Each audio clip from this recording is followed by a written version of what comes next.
타인을 위하여 보증선자의 옷을 취하라. 외인들을 위하여 보증선자는 그의 몸을 볼모잡을지니라. 속이고 취한 음식물은 사람에게 맛이 좋은 듯하나 후에는 그의 입에 모래가 가득하게 되리라. 경영은 의논함으로 성취하나니 지략을 베풀고 전쟁할지니라. 두루다니며 한담하는 자는 남의 비밀을 누설하나니 입술을 벌린 자를 사귀지 말지니라. 자기의 아비나 어미를 저주하는 자는 그의 등불이 흑암 중에 꺼짐을 당하리라. 처음에 속히 잡은 산업은 마침내 복이 되지 아니하느니라. 너는 악을 갚겠다 말하지 말고 여호와를 기다리라. 그가 너를 구원하시리라. 한결같지 않은 저울추는 여호와께서 미워하시는 것이요 속이는 저울은 좋지 못한 것이니라. 사람의 걸음은 여호와로 말미암나니 사람이 어찌 자기의 길을 알 수 있으랴. 함부로 이 물건은 거룩하다 하여 서원하고 그 후에 살피면 그것이 그 사람에게 덫이 되느니라. 지혜로운 왕은 악인들을 키질하며 타작하는 바퀴를 그들 위에 굴리느니라. 사람의 영혼은 여호와의 등불이라. 사람의 깊은 속을 살피느니라. 왕은 인자와 진리로 스스로 보호하고 그의 왕위도 인자함으로 말미암아 견고하니라. 젊은 자의 영화는 그의 힘이요 늙은 자의 아름다움은 백발이니라. 상하게 때리는 것이 악을 없이 하나니 매는 사람 속에 깊이 들어가느니라. 16절에서는 보증에 관한 교훈이 다시 등장합니다. 개역개정 번역에서는 옷을 취하고 볼모잡으라는 명령으로 들리지만 사실 이는 어리석은 보증을 설 경우 어떤 결과를 맞이하게 되는지를 경고하는 말씀입니다. 그래서 새번역 성경에서는 이렇게 번역하고 있습니다. 남의 보증을 선 사람은 자기의 옷을 잡혀야 하고 모르는 사람의 보증을 선 사람은 자기의 몸을 잡혀야 한다. 교만한 마음으로 내 능력을 넘어서는 보증을 서다가는 옷을 빼앗길 뿐 아니라 자기 몸까지도 빼앗기게 될 위험이 있으니 주의해야 한다는 것입니다.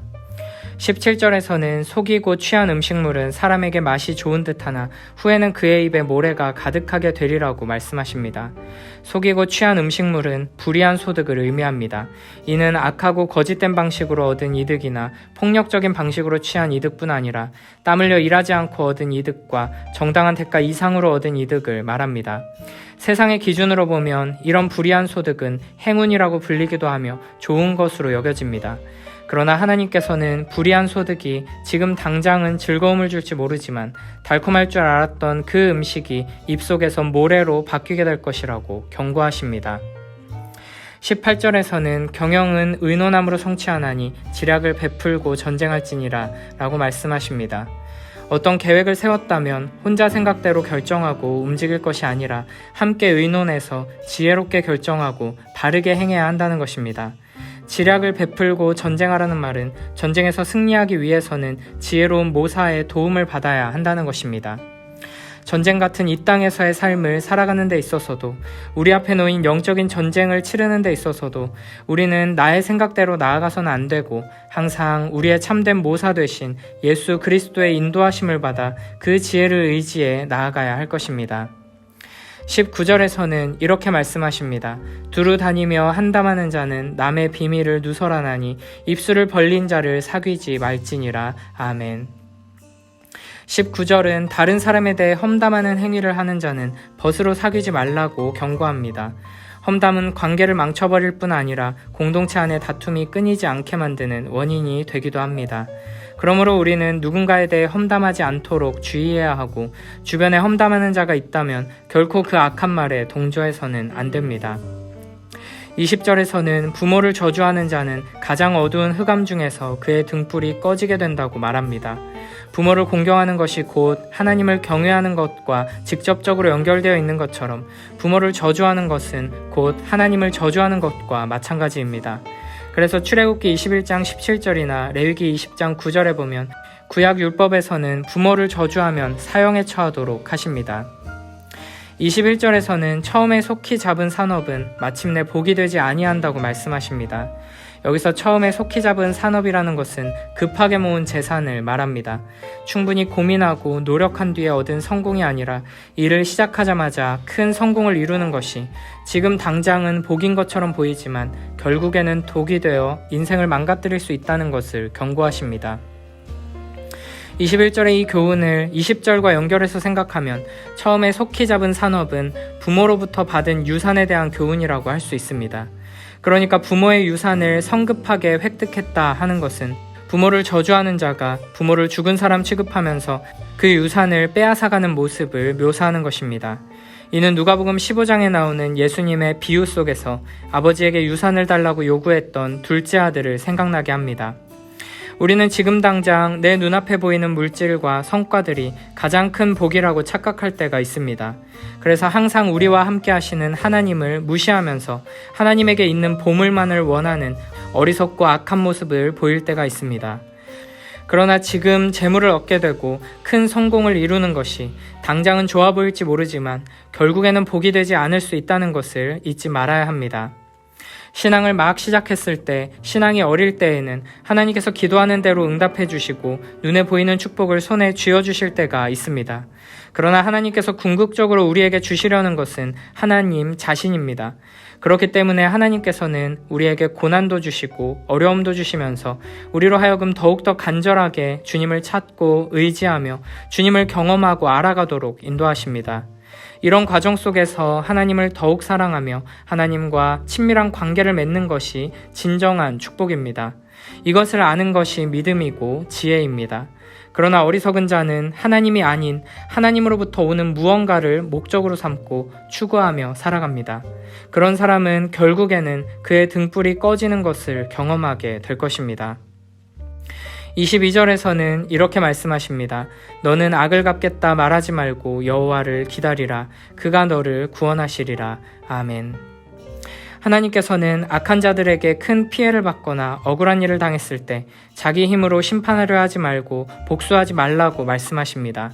왜냐하면 모든 일을 바르고 공정하게 심판하실 분은 오직 여호와 하나님이시기 때문입니다. 우리가 스스로 심판하거나 복수하는 것은 하나님의 주권을 침해하는 일이며 하나님의 공의로우신 통치를 인정하지 않는 어리석고 교만한 모습입니다. 로마서 12장 19절부터 21절에서는 이렇게 말씀하십니다. 내 사랑하는 자들아 너희가 친히 원수를 갚지 말고 하나님의 진노하심에 맡기라. 기록되었으되 원수 갚는 것이 내게 있으니 내가 갚으리라고 주께서 말씀하시니라. 내 원수가 줄이거든 먹이고 목마르거든 마시게 하라. 그리함으로 내가 숯불을 그 머리에 쌓아놓으리라. 악에게 지지 말고 선으로 악을 이기라. 아멘. 하나님께서 우리에게 주신 사명은 정죄하고 판단하고 심판하며 복수하는 것이 아니라 인내하고 참고 기다리며 오히려 원수를 사랑하는 것임을 기억해야 합니다. 하나님께서 이 모든 악을 공의롭게 심판해 주시고 우리를 사랑으로 구원해 주실 것을 믿고 인내하며 기다리는 복된 우리 모두가 되길 축복합니다. 23절에서는 한결같지 않은 저울추와 속이는 저울을 여호와께서 싫어하신다고 말합니다. 1차적으로는 거짓된 상행위에 대한 경고의 말씀이며 더 나아가 우리의 삶의 모든 영역에서 정직해야 한다는 교훈입니다. 24절은 사람이 자신의 길을 스스로 깨달을 수 없고 그 길은 오직 여호와께 달려있음을 말합니다. 이 말씀을 22절, 23절과 연결해서 생각해보면 악인에 대한 심판과 경제활동의 영역에서도 하나님을 전적으로 신뢰해야 한다는 교훈이라고 할 수 있습니다. 우리의 짧은 생각으로는 지금 당장 악인을 심판하고 원수에게 복수하는 것이 좋아 보일 수 있고 거짓된 방법으로라도 이익을 취하는 것이 좋아 보일 수 있지만 지혜로운 사람은 모든 길을 판단하시고 인도하시는 여호와 앞에서 그러한 거짓되고 악한 행동들은 결국 심판을 당하게 된다는 것을 기억하고 하나님의 인도하심을 구해야 할 것입니다. 25절에서는 21절과 마찬가지로 성급한 결정에 대한 경고의 말씀을 주십니다. 함부로 이 물건은 거룩하다 하여 서원하고 그 후에 살피면 그것이 그 사람에게 덫이 되느니라. 아멘. 하나님께 드리는 서원이라고 할지라도 너무 성급하게 하다 보면 나중에 후회하게 되고 이것이 결국에는 자기 자신에게 덫이 되고 마는 경우도 보게 됩니다. 따라서 거룩한 신앙의 결단이라 할지라도 깊이 생각한 후에 행해야 합니다. 성급하게 악을 갚으려고 하거나 불의의 이익을 취하려 하지 말고 오직 여호와를 의지하면서 차근차근 삶의 걸음을 걸어 나아갈 때 여호와께서 인도하시는 복된 길을 걸어갈 수 있을 것입니다. 26절에서는 이렇게 말씀하십니다. 지혜로운 왕은 악인들을 키질하며 타작하는 바퀴를 그들 위에 굴리느니라. 아멘. 26절에서는 지혜로운 왕이 하나님의 통치를 이 세상에 실현하는 모습을 농사 장면으로 묘사하고 있습니다. 악인들을 키질하고 타작하는 바퀴를 그들 위에 굴린다는 것은 하나님의 말씀을 기준으로 옳고 그름을 분별하고 악한 것들을 걸러내는 일을 상징합니다. 이 일은 궁극적으로 예수 그리스도를 통해 마지막 심판의 날에 이루어질 것입니다. 그러므로 우리는 항상 온 세상에 마지막이 있을 것이고 그날에 주님께서 하나님의 말씀을 기준으로 판단하셔서 의인들에게는 복을 주시고 악인들에게는 저주의 심판을 내리실 것임을 기억해야 합니다.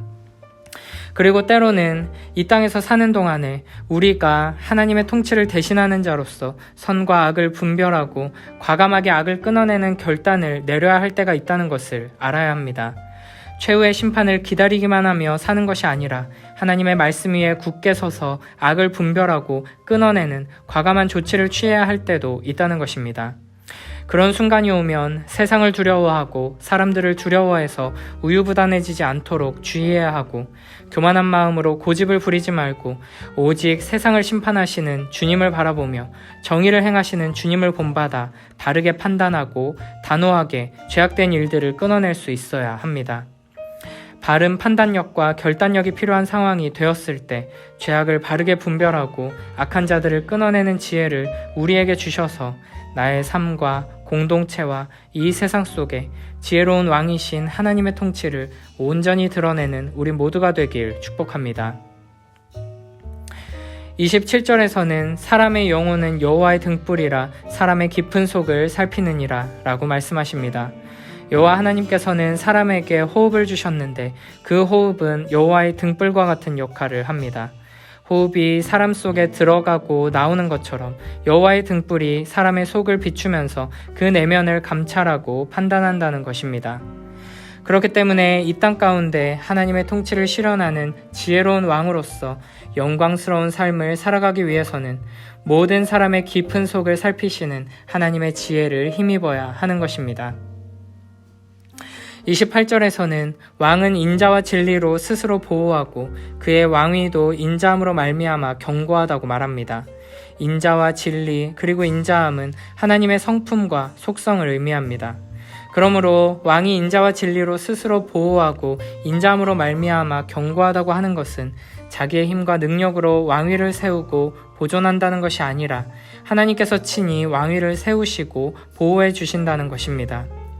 이 세상에서는 왕과 같이 높아지고 이 세상을 다스리는 능력을 발휘하기 위해서는 힘과 능력과 권력이 있어야 한다고 생각합니다. 그러나 참으로 온 세상을 통치하시는 여호와 하나님의 다스리심에 동참하는 영광을 누리는 자들은 하나님의 성품을 지닌 자들, 하나님의 사랑으로 가득 차 하나님을 닮아가는 자들입니다. 하나님의 사랑 안에 거하며 하나님의 마음을 품고 하나님께서 우리를 부르신 그 자리에서 하나님의 선하고 아름다운 통치를 실현하는 거룩하고 영광스러운 왕으로 살아가는 복된 우리 모두가 되길 축복합니다. 29절에서는 젊은 자의 영화는 그의 힘이요 늙은 자의 아름다움은 백발이니라 라고 말씀하십니다. 젊음이나 늙음이나 때에 맞는 아름다움과 영광이 있음을 말합니다. 세상은 무조건 눈에 보이는 것에만 가치를 둡니다. 그러나 육체의 겉모양이 절대적인 가치를 지니고 있는 것이 아닙니다. 우리는 눈에 보이는 힘과 능력과 아름다움보다 눈에 보이지 않는 힘과 능력과 아름다움이 더욱 큰 가치를 지니고 있다는 것을 알아야 합니다. 우리의 하루하루가 시간이 흐르면서 사라질 외적인 아름다움을 위해 버려지는 시간이 아니라 영원히 남게 될 내면의 아름다움, 영혼의 아름다움을 위해 노력하고 투자하는 복된 시간이 되길 축복합니다. 시간이 흐를수록 우리의 심령 가운데 하나님의 지혜와 아름다우심과 영광이 더욱 깊어지게 되길 축복합니다. 30절에서는 상하게 때리는 것이 악을 없이 하나니 매는 사람 속에 깊이 들어가느니라 라고 말씀하십니다. 부모나 스승의 훈계가 사람의 내면을 변화시킨다는 것입니다. 우리는 매질을 통해 깊은 내면의 악을 깨끗하게 없애야 한다는 이 말씀을 하나님의 자녀된 입장에서 귀 기울여 들어야 합니다. 이는 부모가 자녀들을 어떻게 바르게 양육하며 훈계할 것인가에 대한 교훈의 말씀이기도 하지만 우리의 아버지 되신 하나님께서 우리를 바르게 양육하고 훈계하시기 위해 어떤 방식을 취하시는가에 대한 말씀이기도 하기 때문입니다. 하나님께서는 우리의 내면이 얼마나 악하고 더러운지를 잘 알고 계십니다. 그리고 그런 우리를 사랑하셔서 회복시키기 위해 우리 안에 있는 모든 악을 제거하시기 위해 우리를 상하게 때리시기도 합니다.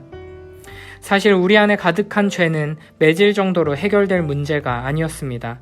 그러나 우리가 받았어야 하는 모든 진노와 저주를 우리 주 예수 그리스도께서 십자가 위에서 감당하심으로 우리는 구원을 받았고 새 마음, 새 생명을 얻게 되었습니다.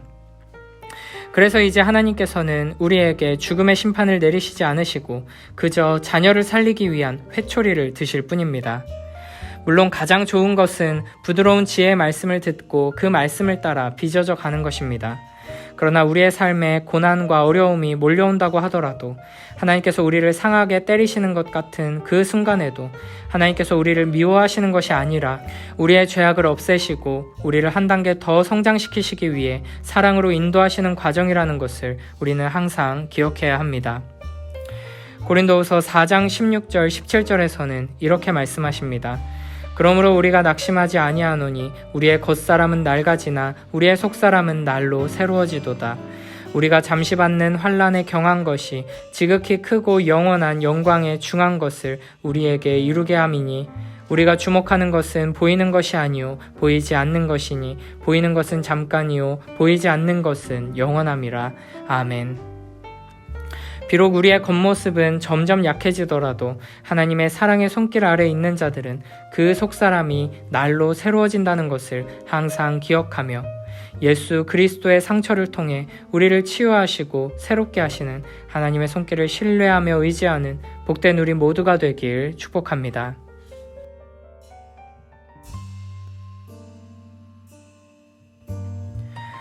나그네가 옷을 담보로 잡히거든 잡아두어라. 나그네니 딱하더라도 잡아두어라. 속임수로 얻어먹는 빵에 맛을 들이면 입에 모래가 가득 들어갈 날이 오고야 만다. 중의를 모아 세운 계획이라야 이루어진다. 싸우려거든 먼저 작전을 잘 세워라. 돌아가며 입방아 찢는 사람은 비밀을 흘리니 수다스런 사람과는 사귀지 마라. 제 부모를 저주하면 어둠 속에서 그의 등불이 꺼진다. 하루아침에 모은 재산은 끝이 좋지 않다. 손수 안 갚음할 생각 말고 야훼께서 구원해 주시기를 기다려라. 야훼께서는 2가지 저울추를 쓰는 것을 역겨워하신다. 저울눈을 속이는 것은 옳지 않다. 사람이 하는 일은 야훼께 달렸으니 사람이 어찌 스스로 이루랴. 경솔하게 헌물하겠다고 하여 서원해놓고 뒤에 아까워하면 올가미에 걸린다. 지혜로운 임금은 나쁜 사람을 갈라세우고 탈곡기를 굴려 짓바순다. 야훼께서는 사람의 영혼을 지켜보시고 사람의 마음을 속속들이 들여다보신다. 임금은 친절과 신실로 스스로 보위하고 정의로 그 자리를 다져야 한다.